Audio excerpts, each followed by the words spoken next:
દિયારિયા ઉમરાને ઓરે રમવા ગેલી રે લોલ. આદિવાસી સમાજ પ્રકૃતિનો પૂજક સમાજ છે.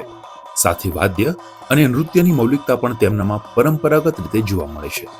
ઢોલ અને મૃદંગ જેવું લાગતું આ વાદ્યનું નામ છે તુર. આ સુરતથી સેલવાસ સુધી તુર વાદ્યના નૃત્ય થાય.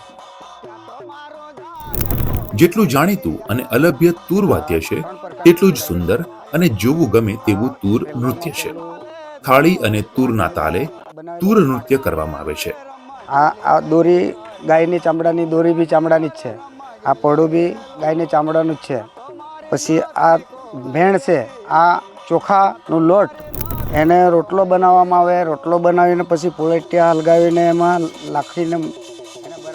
તુરની ખાસિયત એ છે કે તે શુભ અને અશુભ બંને પ્રસંગમાં વગાડી શકાય છે. જો કે અશુભ પ્રસંગમાં માત્ર તુર અને થાળી વગાડવામાં આવે છે, પરંતુ નૃત્ય દરેક થતું કામમાં આ તુર વાદ્ય કામ આવે.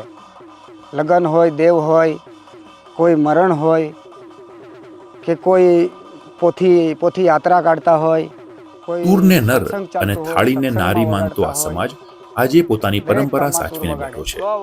જો કે યુવા પેઢીએ પણ આગળ આવીને આ પરંપરાને આગળ લઈ જવા પ્રયત્ન કરવો પડશે.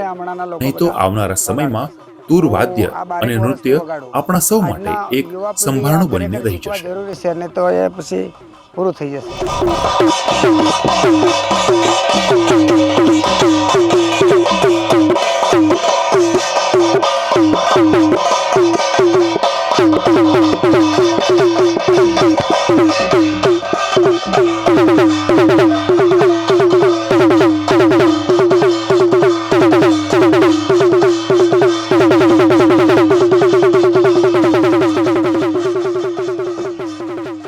ગુજરાત સરકારના રમતગમત, યુવા અને સાંસ્કૃતિક પ્રવૃત્તિઓ વિભાગ તેમજ કમિશનર શ્રી યુવક સેવા અને સાંસ્કૃતિક પ્રવૃત્તિઓની કચેરી આવી લુપ્ત થતી કળા અને નૃત્યને જીવંત રાખવાના પ્રયાસના ભાગરૂપે સતત કાર્ય કરી રહી છે.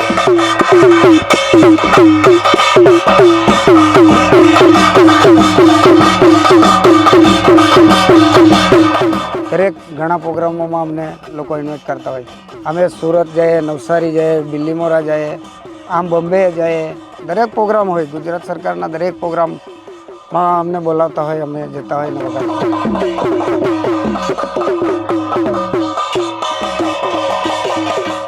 ગુજરાતની કળા સંસ્કૃતિનો વારસો.